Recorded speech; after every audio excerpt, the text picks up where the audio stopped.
Good evening everyone, good evening everyone. I hope मेरा आवाज़ clear आ रहा होगा। तो आज आपका जूलॉजी वाला जो पोर्शन है वो ऑलमोस्ट ख़त्म हो जाएगा। बाकी छोटा मोटा जो चीज़ बता हुआ है उसको हम चैप्टर के साथ ही कवर कर देंगे, बाकी का जो पढ़ाएंगे हम। ठीक है, तो रेडी रहिएगा। जूलॉजी का पोर्शन है वो आपका ख़त्म करते हैं। ठीक है, तो आज हम लोग पढ़ने वाले हैं एक टॉपिक। जस्ट अ सेकंड, मैं एक बार ओपन कर लेता हूँ। आई होप स्क्रीन सही आ रहा होगा, देख लेता हूँ मैं।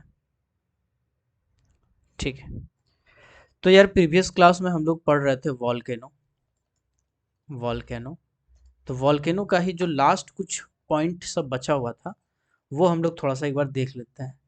तो लास्ट में कुछ पॉइंट होते हैं जो वॉल्केनो से रिलेटेड, वो होता है वॉल्केनिक प्रोडक्ट जो बचा हुआ था। वॉल्केनिक प्रोडक्ट, वॉल्केनिक प्रोडक्ट क्या होता है समझते हैं। तो देखो, वॉल्केनो जब निकलता है बाहर तो उसके कारण कुछ सॉलिड निकलते हैं, कुछ लिक्विड निकलते हैं और कुछ गैसेस निकलते हैं। तो सॉलिड लिक्विड गैस कुछ ना कुछ मात्रा में निकलता है। ठीक है, तो यही सब सॉलिड लिक्विड गैस का कितना फ्रेगमेंटेशन हो रहा है, यानी कि कितना बड़ा साइज है, उसका पार्टिकल साइज के हिसाब से उसको हम लोग क्या करते हैं, उसको हम लोग कुछ नाम, कुछ अलग अलग नाम देते हैं। ठीक है, हालांकि वॉल्केनो जब कभी भी एक्सप्लोजन होकर निकलता है तो उसको हम लोग पायरोक्लास्टिक मटेरियल कहते हैं। ठीक है, तो वही पायरोक्लास्टिक मटेरियल की ही मैं बात कर रहा हूँ कि पायरोक्लास्टिक, एक सेकेंड, वॉल्केनिक प्रोडक्ट, कल मैंने बताया था पायरोक्लास्टिक मटेरियल। इसके बारे में हल्का आइडिया दे रहा हूँ कि पायरोक्लास्टिक मटेरियल जो होता है उसको साइज के हिसाब से हम लोग कुछ कैटेगरी में बांटते हैं। जैसे पहला होता है वॉल वॉल्केनिक, पहले फाइनेस से शुरू करें, चलिए बड़े से शुरू करते हैं। वॉल्केनिक ब्लॉक्स, जिसको हम लोग बॉम्ब्स भी कहते हैं, है ना। वॉल्केनिक्स, जिसको हम लोग बॉम्ब्स कहते हैं, है ना। चलिए, दूसरा आता है साइज के हिसाब से है, बस आपको उतना रटने का ज़रूरत नहीं है, वो सब इतना पूछा नहीं है कभी, तो इतना डिटेल में जाने की ज़रूरत नहीं, बट फिर भी मैं बता देता हूँ आपको।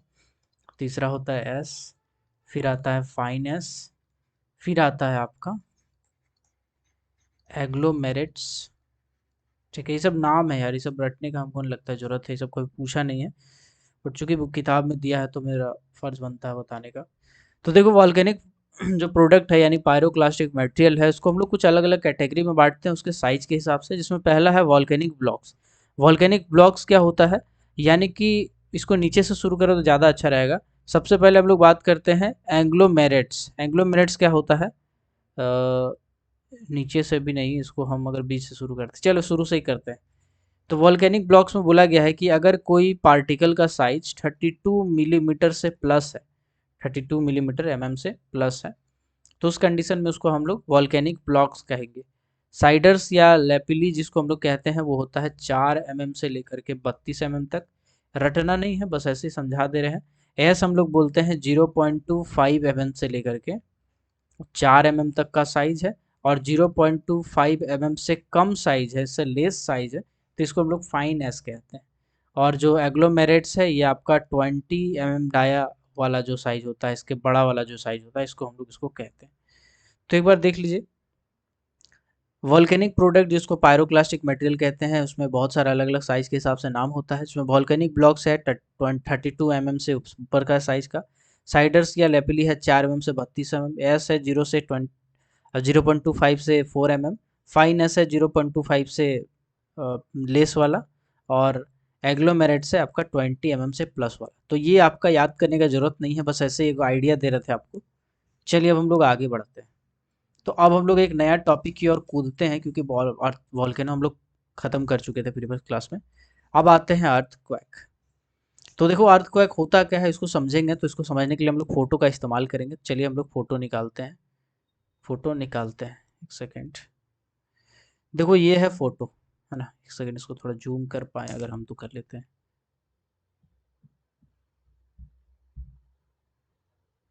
ठीक, देखो धरती के अंदर बहुत सारा टेक्टोनिक प्लेटें होती है। टेक्टोनिक प्लेट, जब टेक्टोनिक प्लेट के कारण, देखो वह होता तो 3 कारण से है, बट अभी फिलहाल टेक्टोनिक वाला समझिए। होता है कौन सा 3 कारण से? एक होता है टेक्टोनिक वाला के कारण, ठीक है, टेक्टोनिक प्लेट प्लेट के कारण होता है। दूसरा होता है वॉल्केनिक यानी वॉल्केनो के कारण जो होता है।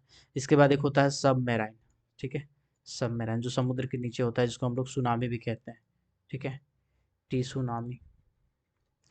तो ये होता 3 कारण से, बट फिलहाल हम टेक्टोनिक को समझ के चलते हैं।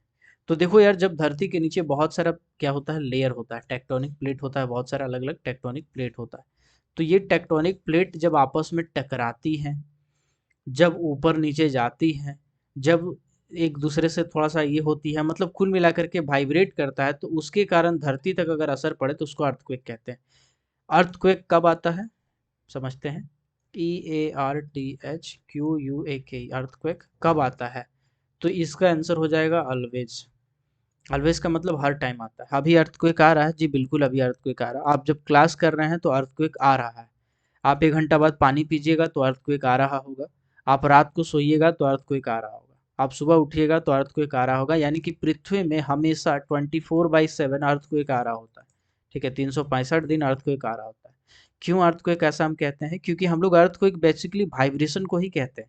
अगर कोई टेक्टोनिक प्लेटें आपस में टकरा रही हैं, या एक दूसरे से घर्षण कर रही है, बस स्लाइड कर रही है, एक दूसरे से रगड़ा रही है, या फिर एक दूसरे के ऊपर नीचे जा रही है, तो सभी कंडीशन में पृथ्वी में हल्का सा वाइब्रेशन हो रहा है, कंपन हो रहा है। क्या हो रहा है? कंपन हो रहा है, वाइब्रेशन हो रहा है। इसी वाइब्रेशन को हम क्या कहते हैं? अर्थक्वेक। क्या कहते हैं? अर्थक्वेक। अर्थक्वेक इसी वाइब्रेशन को कहते हैं, जो हमेशा हर टाइम हो रहा होता है। कभी कभी ये वाइब्रेशन ज़्यादा होता है तो इंसान को फील होता है, कभी कभी ये वाइब्रेशन इतना कम होता है कि अभी हम लोग को फील नहीं हो रहा। अभी क्या है, अभी कम हो रहा है तो बहुत फील ही नहीं हो रहा कुछ, लेकिन धरती में हो ही रहा है ऐसा। कभी कभी वही ज़्यादा हो जाता है, जब एक्सेस हो जाता है तो आदमी को फील होता है, घर द्वार हिलने लगता है ना, दीवार हिलने लगता है, दीवार में क्रैक आ जाता है। तो इंटेंसिटी पर डिपेंड करता है, ठीक है।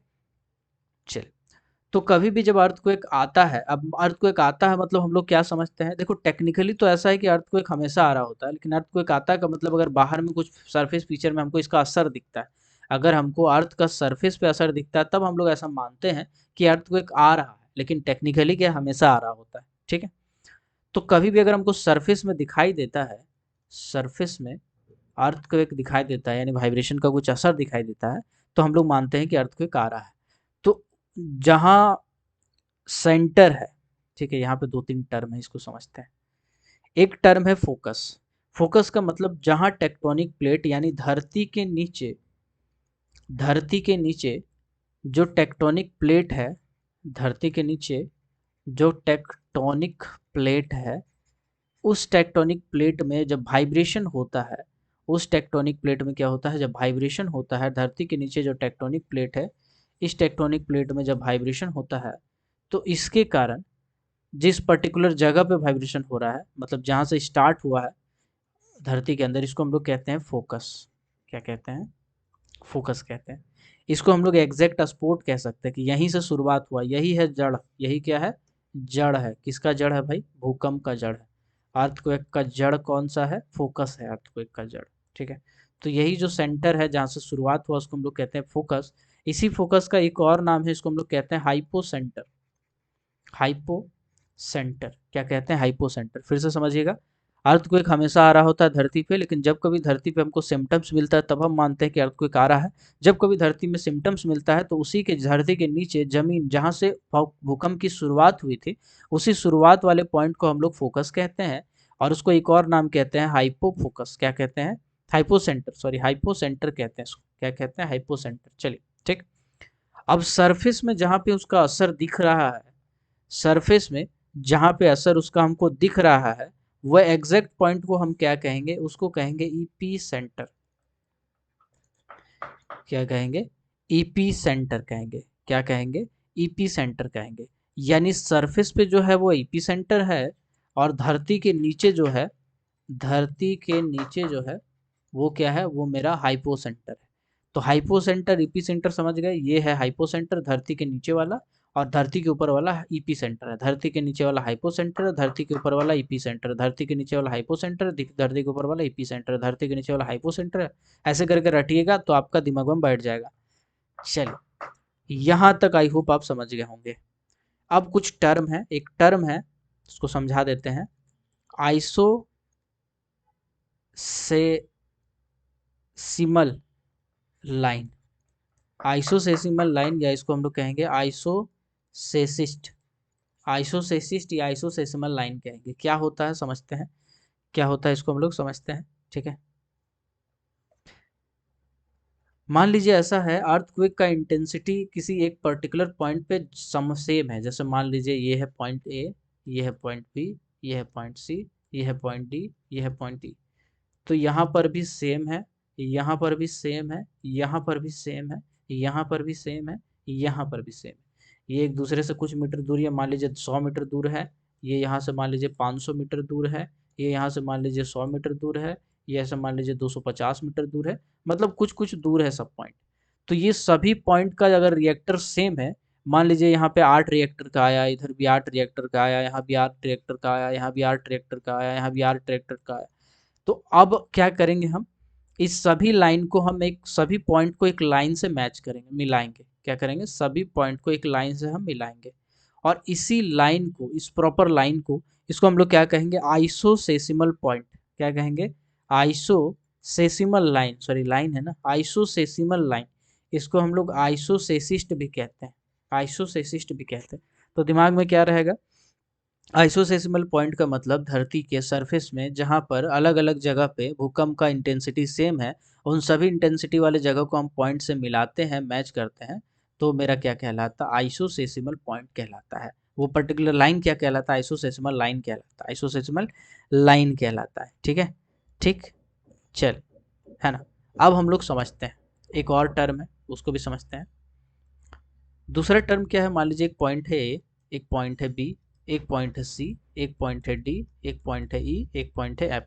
ठीक, यहाँ 8 रिएक्टर का भूकंप आया, यहाँ पे 7 रिएक्टर का आया, यहाँ पे 6 रिएक्टर का आया, यहाँ पे भी 8 रिएक्टर का आया, यहाँ पे मान लीजिए 7 रिएक्टर का आया, यहाँ पे 5 रिएक्टर का आया। ठीक है, लेकिन जो टाइमिंग था वो सबका सब सेम था।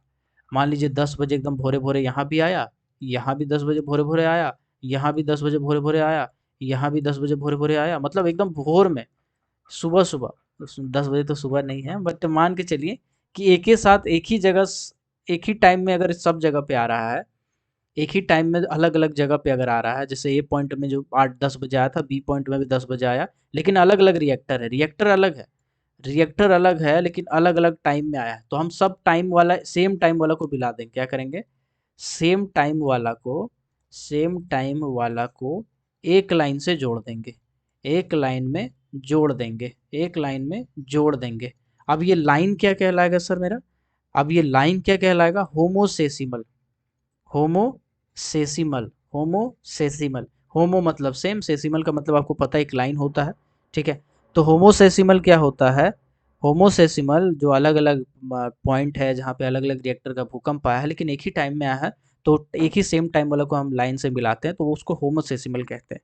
ठीक है, चलिए अब फिर से हम लोग एक बार ध्यान देखते हैं, होमोसेसिमल, फोकस, एपिसेंटर, क्या क्या टर्म हम पढ़े फिर से एक बार समझते हैं।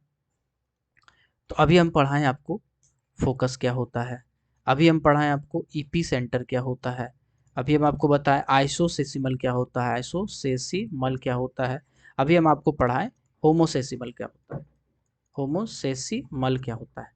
तो फोकस के बारे में बताएं, फोकस के बारे में बताएं कि ये पर्टिकुलर जो पॉइंट है धरती के नीचे जहां से भूकंप का शुरुआत हुआ उसको हम लोग कहते हैं फोकस। सरफेस में जहाँ पे पॉइंट है जहाँ पे भूकंप आपको दिख रहा है उसको हम लोग कहेंगे एपी सेंटर, जहाँ सबसे ज़्यादा असर रहा है उसका। हम लोग कहते हैं ना नेपाल में एपी सेंटर था, इसका मतलब नेपाल में सबसे ज़्यादा असर रहा था। इसके बाद आइसोसेसिमल का क्या मतलब बताएं, बताएं कि अलग अलग जगह में अगर सेम इंटेंसिटी का, अलग अलग जगह में सेम इंटेंसिटी वाला जो पॉइंट था, सेम इंटेंसिटी वाला पॉइंट था, उसको जोड़े थे तो वो आइसोसेसिमल कहलाया। ठीक है, और होमोसेसिमल क्या था, सेम टाइम वाला, सेम टाइम वाला को जब हम एक लाइन से जोड़े थे, सेम टाइम वाला लाइन था और यहाँ पे सेम इंटेंसिटी वाला लाइन था। यहाँ तक आपको दिमाग में आ गया होगा, आई होप यहाँ तक आप समझ गए होंगे, बहुत ही सिंपल तरीके से समझाए थे आपको। चलिए अब आगे बढ़ते हैं।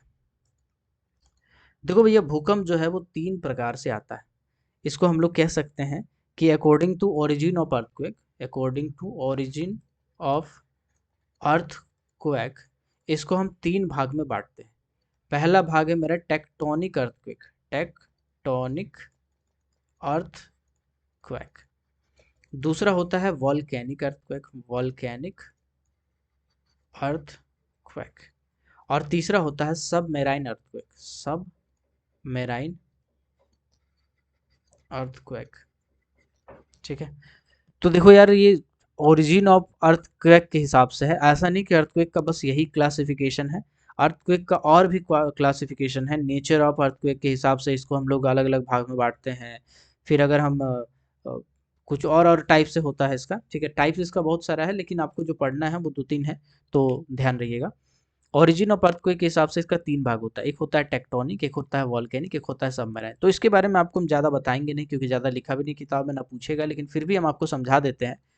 टेक्टोनिक अर्थक्वेक क्या होता है? जब धरती के नीचे 2 टेक्टोनिक प्लेटें आपस में टकराती है, घर्षण करती है, एक दूसरे से रगड़ाती है, ऐसा कुछ होने के कारण अगर अर्थक्वेक आता है, जिसका एग्जाम्पल अभी हम दिए, तो उसको हम टेक्टोनिक अर्थक्वेक कहते हैं। क्या कहते हैं? टेक्टोनिक अर्थक्वेक कहते हैं। दूसरा है वॉल्केनिक अर्थक्वेक। वॉल्केनिक अर्थक्वेक क्या होता है? जब कभी वॉल्केनो के कारण, जब कभी मान लीजिए धरती से वॉल्केनो निकल रहा है, अब ज्वालामुखी निकल रहा है, तो उसके आसपास में जो जगह है वो क्या होगा? कंपन होने लगेगा, वाइब्रेशन होने लगेगा अगर बहुत ज़्यादा है तो, या ज्वालामुखी विस्फोट हो रहा है तो वाइब्रेशन होने लगेगा। तो ऐसे वाइब्रेशन को हम लोग कहते हैं वॉल्केनिक अर्थक्वेक। इसका एग्जांपल समझिए, माइंस के, ओपन कास्ट माइंस के नज़दीक में जो घर होते हैं, छोटा मोटा झुग्गा झोपड़ी है या कच्चा घर है, तो जब कभी हेवी ब्लास्टिंग होता है ना, तो घर हिलता है, घर में क्रैक आने लगता है, छत गिर जाता है, खपड़ा गिर जाता है, करकट फूट जाता है, पत्थर उड़ उड़ के आता है, तो घर वाइब्रेट करता है, तो जमीन भी थोड़ा थोड़ा वाइब्रेट करता है। तो ऐसे अर्थक्वेक को आप वॉल्केनिक, मतलब उसी टाइप से वॉल्केनिक अर्थक्वेक में भी होता है कि जब वॉल्केनो फट के बाहर निकलता है, तो उसको हम लोग वॉल्केनिक अर्थक्वेक कहते हैं। तो वॉल्केनिक अर्थक्वेक भी कुछ उसी टाइप का होता है।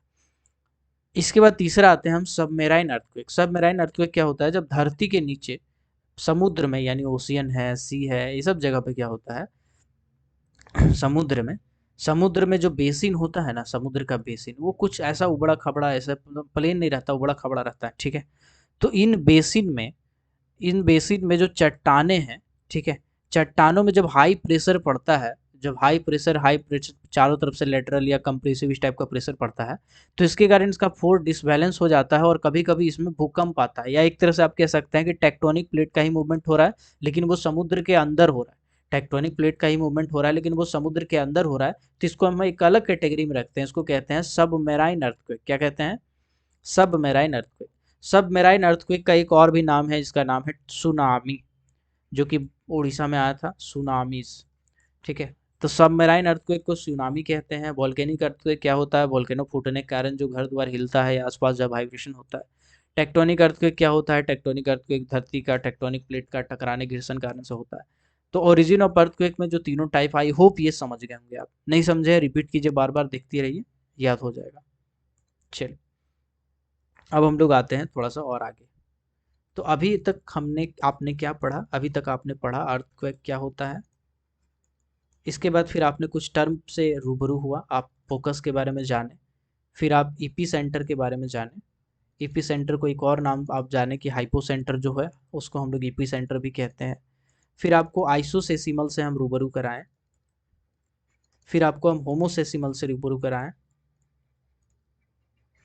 फिर हम आपको टाइप्स ऑफ अर्थक्वेक समझाएं, टाइप्स ऑफ अर्थक्वेक, जिसमें हम आपको पहला समझाएं कि on the basis on the origin on the basis of origin of earthquake, origin of earthquake. इसके हिसाब से हम आपको क्या समझाएं? इसके हिसाब से हम आपको समझाएं कि 3 टाइप का था, है ना, 3 टाइप का था। पहला था टेक्टोनिक, दूसरा था आपका वॉल्केनिक, तीसरा था सबमेराइन। 3 आपको समझाया। दूसरा क्या था? ऑन द बेसिस ऑफ, चलिए अब दूसरा हम लोग समझा रहे हैं। अब दूसरा आते हैं on the basis of nature of earthquake. क्या है? On the basis of nature of earth quack, या इसको हम कह सकते हैं दूरी के हिसाब से। इसमें 3 टाइप का होता है। पहला है सेलो फोकस, दूसरा है इंटरमीडिएट फोकस, और तीसरा है डीप फोकस। समझते हैं। देखो सेलो फोकस, इंटरमीडिएट फोकस और डीप फोकस, इसमें ईपी सेंटर जो होता है ना आपका, जो आपका ईपी सेंटर कह रहे हैं सॉरी, जो फोकस होता है वो आपका लगभग 30 माइल या उससे कम, 30 माइल या उससे लेस होता है। ठीक है। दूसरा इंटरमीडिएट क्या है, 30 माइल से 150 माइल्स के बीच होता है। और डीप फोकस क्या है, 150 माइल से 450 माइल्स के बीच होता है। अब इससे पहले कि आपका दिमाग में सवाल आए, आपका सवाल को सॉल्व किया जाए, यहाँ पे हम लिखते हैं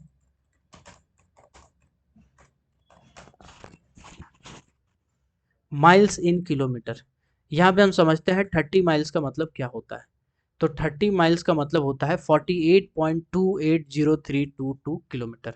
फिर से हम समझते हैं, चलिए 38 माइल्स हम नहीं लिखते, हम मान के चलते 1 माइल्स। तो 1 माइल्स का मतलब होता है 1.60 किलोमीटर। तो अगर आप 1.60 किलोमीटर चलते हैं, मतलब है कि आप 1 माइल्स चल रहे हैं। जितना भी काम होता है नॉटिकल साइंस में, नॉटिकल साइंस क्या होता है, समुद्र मुद्र या वेव के बारे में जब आप पढ़ते हैं तो आपको माइल्स में डाटा लेना होता है। तो माइल्स समझ गए आप, 1 माइल बराबर 1.60 किलोमीटर, 1 माइल बराबर 1.60 किलोमीटर होता है। आई होप यहाँ तक आप समझ गए होंगे। चलिए तो लिख देते हैं यार, 1 माइल्स बराबर 1.60 किलोमीटर होता है। चलो इसको हम यहाँ पे घेर देते हैं ताकि आपका दिमाग में जो कीड़ा दौड़ रहा है वो मर जाए। ठीक। अब समझते हैं। देखो यार, on the basis of nature of earth, एक नेचर के हिसाब से हम लोग इसको 3 कैटेगरी में बांटते हैं। तो बेसिकली ये नेचर नहीं, एक तरह से डिस्टेंस कह सकते हैं कि जो आपका और ईपी सेंटर का जो फोकस है, यानी धरती के नीचे जहाँ पे भूकंप ओरिजिनेट हुआ है, वहां से सरफेस अगर 30 माइल्स या उससे कम है तो उसको हम सेलो फोकस कहेंगे। अगर धरती से आपका 30 से 150 माइल से नीचे हुआ है तो उसको हम लोग इंटरमीडिएट कहेंगे। और डीप मतलब 150 से 450 माइल्स। ठीक है। तो जितना ज़्यादा डीप रहता है ना, उतना ज़्यादा चांसेस कम होता है कि सरफेस तक उसका असर पहुँचे। सरफेस तक उसका असर आते आते खत्म हो जाता है। मान लीजिए 450 मीटर दूर है, इतना लंबा, तो आते आते आते आते आते आते धीरे धीरे धीरे धीरे उसका असर जो है एकदम खत्म हो जाता है सरफेस तक आते आते। लेकिन यही वाला मान लीजिए 30 माइल्स रहता है, तो 30 माइल्स में क्या है कि उसको मौका नहीं मिलता ना संभलने का। तो 30 माइल्स अगर रहता, अगर ज़्यादा पावरफुल रहता तो ऐसे आ रहा है आ रहा है, धरती हिला दिया। तो समझिए कि जितना डीप में है उतना कम असर होता है, और जितना कम सामने है उतना ज़्यादा असर होता है सरफेस पे। तो नेचर ऑफ और अर्थक्वेक के हिसाब से आप उसको कितना कैटेगरी में बांटे, 3 कैटेगरी में बांटे। कितना कैटेगरी में बांटे, 3 कैटेगरी में बांटे। सेलो फोकस 30 माइल या उससे कम, इंटरमीडिएट फोकस 30 से 150, डीप फोकस 150 से 450। 1 माइल बराबर कितना होता है, 1.60 किलोमीटर। आई होप यहाँ तक आपका क्लियर हो गया होगा। आई होप यहाँ तक आपको कोई समस्या नहीं हुआ होगा। यहाँ तक आपका सब कुछ क्लियर हो गया होगा, ऐसा हम मान के चलते हैं। ठीक है। चलिए ठीक। ओके। तो अभी हम लोग जो इसको पढ़े हैं, इसको हम लोग थोड़ा सा भूल जाते हैं, अभी फिर आगे बढ़ते हैं थोड़ा सा। देखो यार, इसमें वेव होता है। अब भूकंप है, मान लीजिए ये आपका सरफेस है। ठीक है। घर है, झोपड़ा है, झोपड़ी है। अब मान लीजिए यहाँ पे ईपी सेंटर, ये सॉरी फोकस है, बार बार ईपी सेंटर मुझसे निकल रहा है, घरवा हिला देगा। अब ये वेव में ट्रेवल कर रहा है, किस में ट्रेवल कर रहा है, वेव में ट्रेवल कर रहा है। ये क्या है सर, सॉलिड है। ये क्या है, सॉलिड है, यानी जो सरफेस आप देख रहे हैं ये सॉलिड है। अगर बीच में लिक्विड होता है, बीच में लिक्विड होता का मतलब ऐसा है कि सॉलिड है लेकिन बीच में क्या है, पानी का लेयर है। सॉरी, इसको आप ऐसे समझिए कि ये तो चलो सॉलिड हो गया।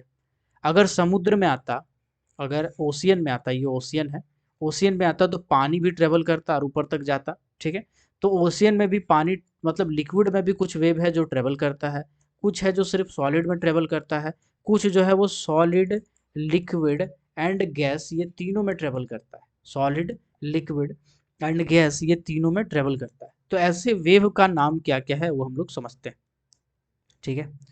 इसको हम लोग समझते हैं, सिंपल भाषा में हम लोग इसको समझने का कोशिश करते हैं। चलिए, तो तीन टाइप के वेव होते हैं, three types of wave motion in earth quack. नाम याद रखिएगा, बाकी डिटेल में बहुत ज़्यादा नहीं आपको पढ़ना है, डिटेल में किताब में आपका दिया भी नहीं है, महापात्रा वाला कुछ कुछ किताब है प्रवीण सिंह वगैरह में, उसमें डिटेल में दिया है, वो आपके काम करनी है, वो IAS IPS लेवल का चीज़ है। ठीक है, चलिए आगे बढ़ते हैं, या CGL लेवल का चीज़ है, फिलहाल हम आगे बढ़ते हैं। सबसे पहला है प्राइमरी वेव। प्राइमरी वेव को हम लोग क्या कहते हैं, पी वेव भी कहते हैं, पी मतलब शॉर्ट में हम लोग प्राइमरी को पी लिखते हैं। तो ये सॉलिड में भी ट्रेवल कर सकता है, लिक्विड में भी ट्रेवल कर सकता है, गैस में भी ट्रेवल कर सकता है। ऐसे वेव को हम प्राइमरी वेव कहते हैं। ठीक है, ऐसे वेव को हम क्या बोलते हैं, प्राइमरी वेव कहते हैं। इसको एक तरह से हम लोग लॉन्गिट्यूडनल भी बोलते हैं, लॉन्गिट्यूडनल वेव, लॉन्गिट्यूडनल वेव, इसको लॉन्गिट्यूडनल वेव भी कहते हैं। दूसरा आते हैं हम लोग, दूसरा है secondary wave. Secondary wave, secondary wave को हम लोग एस वेव भी कहते हैं। ये ओनली सॉलिड में ट्रेवल करता है, किस में ट्रेवल करता है, ऑन एंड ओनली सॉलिड में ट्रेवल करता है। ठीक है, इसको हम लोग ट्रांसवर्स वेव भी कहते हैं, क्या कहते हैं, ट्रांसवर्स वेव भी कहते हैं। यहाँ तक क्लियर हो गया आई होप, यहाँ तक क्लियर हो गया होगा आई होप कि तीन टाइप्स ऑफ वेव मोशन होता है, पहला है प्राइमरी, दूसरा है सेकेंडरी, और तीसरा आपका आता है एल वेव, लॉन्गिट्यूडनल, जिसको हम लोग एल वेव कहते हैं सिंपल में, लॉन्गिट्यूडनल नहीं, एल वेव कहते हैं इसको सिंपल भाषा में। ठीक है, confined to outer skin of the crust, they are also known as surface wave, जिसको हम लोग सरफेस वेव भी कहते हैं, इसको एल वेव को हम लोग सरफेस वेव भी कहते हैं। ठीक है, सरफेस वेव भी कहते हैं, है ना। लो वेलोसिटी, लो फ्रीक्वेंसी, लो वेवलेंथ होता है, most of the destructive earthquake के लिए यही रिस्पॉन्सिबल है, most of the destructive earthquake के लिए यही रिस्पॉन्सिबल है। अब हम लोग एक बार समझते हैं कि क्या क्या अभी हम पढ़े हैं इसमें, आपको हम क्या बताएं। हम आपको बताएं कि तीन टाइप का वेव होता है भाई, क्योंकि वेव है, वेव ट्रेवल करेगा तभी तो भूकंप आगे बढ़ेगा, नहीं तो भूकंप तो वहीं खत्म हो जाएगा। कभी कभी कुछ होते हैं जो सिर्फ सॉलिड में ट्रेवल करते हैं, कुछ होते हैं जो सॉलिड लिक्विड गैस में ट्रेवल करते हैं, कुछ होते हैं जो सिर्फ लिक्विड मतलब सॉलिड में ही ट्रेवल करते हैं। जैसे पहला है प्राइमरी वेव, प्राइमरी वेव के बारे में आपको याद रखना होगा कि ये सॉलिड लिक्विड गैस तीनों में ट्रेवल करते हैं, इसको लॉन्गिट्यूडनल वेव भी कहते हैं, खाली नंबर याद रखिएगा। सेकेंडरी वेव, जिसको हम लोग एस वेव भी लिखते हैं, इसको ये सिर्फ और सिर्फ सॉलिड में ट्रेवल करता है, इसको हम लोग ट्रांसवर्स वेव भी कहते हैं। और एल वेव को हम लोग सरफेस वेव भी कहते हैं। सरफेस वेव चूंकि सरफेस में आने के बाद, यानी अर्थ क्रस्ट का जो सरफेस है जहां आदमी रह रहा है, ये सरफेस में ट्रेवल करता है, यानी ऊपरी परत जहां पे आदमी खड़ा है वहां पे ट्रेवल करता है, जिसके कारण इसमें सबसे ज्यादा डिस्ट्रक्शन होता है। तो most of the destructive earthquake के लिए जो रिस्पॉन्सिबल है वो कौन सा वेव रिस्पॉन्सिबल है, एल वेव। ऐसा क्वेश्चन पूछता है, ऐसा क्वेश्चन पूछता है तो ध्यान रखिएगा। ये भले आपको समझ में नहीं आए, हमको पता है इसमें कुछ चीज़ आपका दिमाग में नहीं घुस रहा होगा, ट्रांस वेव क्या है, लिक्विड क्या है, डिस्ट्रक्टिव सरफेस वेव क्या है, इसको डिटेल में समझाना पड़ेगा। तो पहले इतना जान लीजिए कि इन तीनों को आपको तीन लाइन रटना है। कैसे रटना है, प्राइमरी, सेकेंडरी और लास्ट में सरफेस वेव, प्राइमरी, सेकेंडरी और सरफेस वेव। प्राइमरी को तो पी से डिनोट करते हैं, सेकेंडरी को एस से डिनोट करते हैं, और सरफेस को हम लोग एल से डिनोट करते हैं, क्योंकि एस तो लिख नहीं सकते, सेकेंडरी में एस लिख दिए हैं। Primary, secondary, surface wave, primary, secondary, surface wave, मेरे साथ बोलिए, प्राइमरी, सेकेंडरी, सरफेस वेव। ठीक है, प्राइमरी में सॉलिड लिक्विड गैस तीनों में ट्रेवल कर सकता है, सेकेंडरी में सिर्फ सॉलिड में ट्रेवल कर सकता है, और सरफेस वेव जो है वो ऑब्वियस सी बात है खाली सॉलिड में ट्रेवल करता है। और सबसे ज़्यादा डिस्ट्रक्टिव अगर कोई होता है तो वो होता है सरफेस वेव। बस इतना ही आपको रटना है, और इतना ही किताब में भी दिया होगा, आप खोल के देख लीजिएगा महापात्रा वाला, इतना ही आपको रटना है। Primary, secondary, surface wave. Primary solid liquid gas तीनों में ट्रेवल करता है, सेकेंडरी सिर्फ सॉलिड में ट्रेवल करता है, और एल वेव जिसको हम लोग सरफेस वेव कहते हैं, most of the destructive earthquake कहा जाता है, सबसे ज़्यादा डिस्ट्रक्टिव अर्थक्वेक यही वाला होता है। तो आई होप यहाँ तक आपका क्लियर हो गया होगा। ठीक है, चलिए यहाँ तक आपका क्लियर हो गया होगा आई होप। अब हम लोग कुछ स्केल के बारे में पढ़ते हैं, कुछ स्केल के बारे में पढ़ते हैं। SCALE स्केल, देखो यार, कुछ स्केल होता है इंटेंसिटी का, इंटेंसिटी को नापने के लिए कुछ स्केल होता है। क्वेश्चन है कि क्या सिस्मोग्राफ, सिस्मोग्राफ कोई स्केल है? जी नहीं। सिस्मोग्राफ एक इंस्ट्रूमेंट है। सिस्मोग्राफ क्या है? इंस्ट्रूमेंट है। तो फिर स्केल क्या होता है? स्केल आप ऐसे समझिए कि मान लीजिए आपको चावल लेना है, ठीक है? तो आप क्या करेंगे? आप बोलेंगे भाई हमको 1 किलो चावल दे दो। तो 1 किलो क्या है? ये एक स्केल है जिससे आप नापे। आपको चावल लेना है तो मम्मी को पूछे मम्मी कितना डाले चावल कुकर में, तो बोलेगी 1 गिलास डाल दो बाबू भर के। तो 1 गिलास क्या हो गया? ये स्केल हो गया, ठीक है? तो ऐसा नहीं है कि एक पर्टिकुलर चीज़ को नापने के लिए सिर्फ एक ही स्केल का हम यूज़ करते हैं, बहुत सारा स्केल का इस्तेमाल कर सकते हैं, ठीक है ना? कभी अगर मान लीजिए पंडित जी बैठे हैं पूजा पाठ कर रहे हैं, आप बोले कि चावल दो इधर करो, तो बोलेंगे 1 मुट्ठी चावल दे दो। तो 1 मुट्ठी क्या है भाई? तो वो एक स्केल है, ठीक है? तो ऐसे ही स्केल जो होता है अर्थक्वेक का, वो बहुत सारा होता है, ठीक है? जिसमें से जो इम्पोर्टेंट है उसके बारे में हम आपको बताते हैं। पहला स्केल है जिसको हम लोग कहते हैं रोजी, खाली नाम याद रखना, इसमें आपको पढ़ना नहीं है, ये सबसे बड़ा बात है। रोजी फेरल स्केल, पहला क्या है आपका? रोजी फेरल स्केल। दूसरा है आपका मेरकाली स्केल, मेरकाली स्केल हो गया दूसरा स्केल। और तीसरा हो गया आपका रिचर्ड स्केल। अब एक क्वेश्चन जो बहुत बार पूछा है, कोल इंडिया में भी पूछा है, मैनेजमेंट ट्रेनिंग में भी पूछा है, गेट एग्जाम में भी पूछा है, माइनिंग सरदार का वैकेंसी, सॉरी ओवरमैन का वैकेंसी सीसीएल वाला में भी पूछा है, बहुत सारा एग्जाम में पूछा है, यूपीपीएससी में भी पहले पूछ चुका है। और वो क्वेश्चन हमेशा से रिपीट करता है, वो क्वेश्चन हम आपके सामने लिखते हैं, समझिएगा। तो पहला स्केल देख लिया आप। क्वेश्चन क्या पूछता है? अर्थक्वेक को मेजर करने के लिए इनमें से कौन सा स्केल का यूज करेंगे? ऑप्शन देता है पहला सिस्मोग्राफ, ठीक। दूसरा ऑप्शन देता है रोजी फेरल स्केल, ठीक है। तीसरा ऑप्शन देता है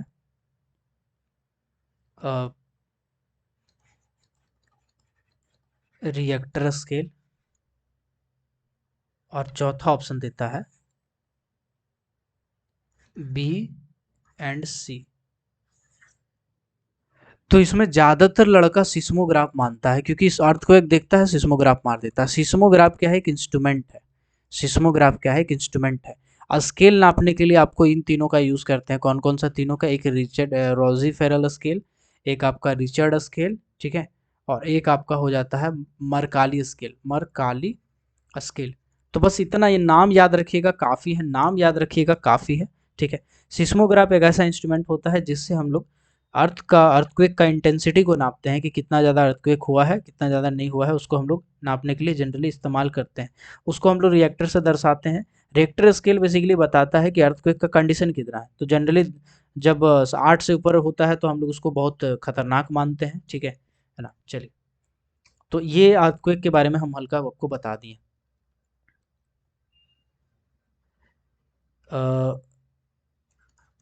एक सेकंड यार,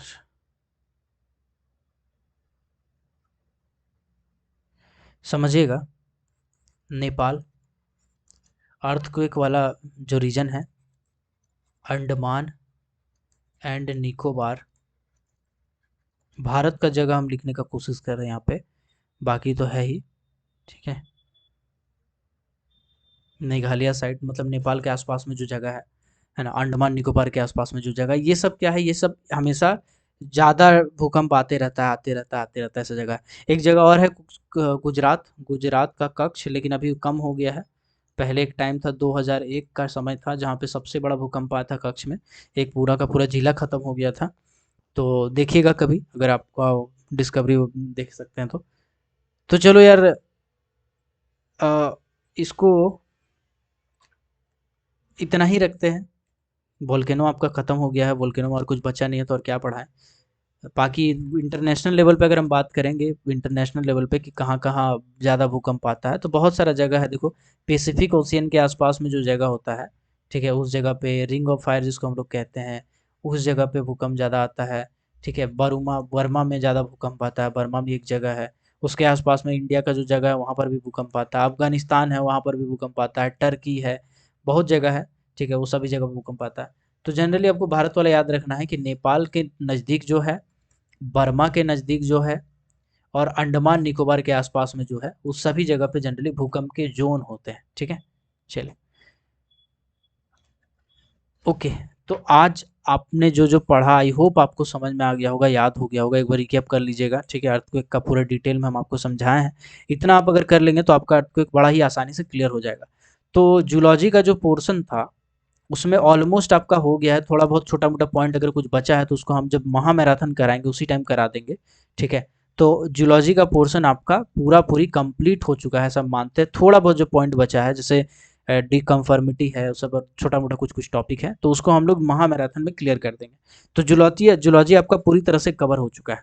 अब हम कोशिश करते हैं कि वॉल्यूम 1 का चैप्टर नंबर 3 में जहाँ पे हम छोड़े थे आप लोगों को, वहाँ से अब लेते हुए चलते हैं। जूलॉजी का पोर्शन आपका खत्म हो गया है। सर्वेइंग का पोर्शन हम आपको अब कराएंगे, और साथ ही रॉक मैकेनिक्स का भी पोर्शन अब कराएंगे, ठीक है। तो ये अब वॉल्यूम 1 जो का चैप्टर नंबर 3 था, वहाँ से अब इधर शुरू करते हैं।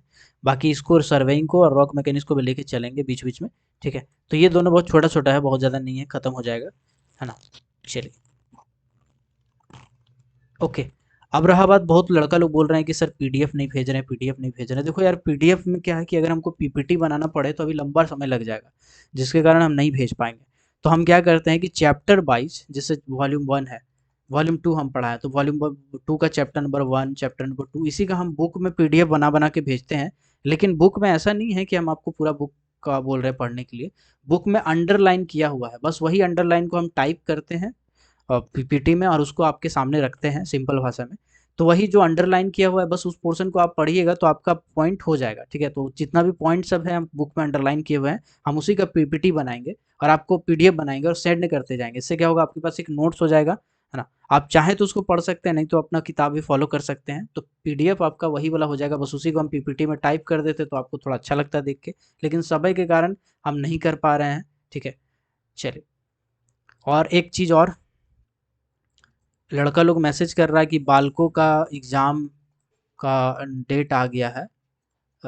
शायद 12 मई को, 12 मई बोल रहे हैं, 12/11 को एग्ज़ाम है सब लड़का लोग का, 12/11, 10/11 ऐसे कुछ है, हमको ध्यान नहीं है। तो जिसका भी एग्ज़ाम होगा मैसेज कर दीजिएगा एक बार व्हाट्सएप पे, ठीक है। व्हाट्सएप पे नहीं तो एक काम कीजिएगा, कमेंट सेक्शन में ही इसी वीडियो का कमेंट में एग्ज़ाम में मैसेज कर दीजिएगा कि बालको का एग्ज़ाम डेट, मतलब एग्ज़ाम देने कौन कौन जा रहे हैं, किनका किनका एग्ज़ाम है। मेरा दिमाग में रहेगा, उस हिसाब से हम हो सकता है कि वीडियो आप लोगों के लिए बनाएं, एक आध क्लास लें। पहले पहले हमको देखने तो पड़ेगा ना कितना लड़का है, नहीं है, उस हिसाब से हम बताएंगे आपको, ठीक है। तो चलिए, आई होप आज का क्लास आपके लिए प्रॉफिटेबल रहा होगा। तो मिलते हैं अगले किसी और क्लास में, तब तक के लिए keep watching, keep supporting, till then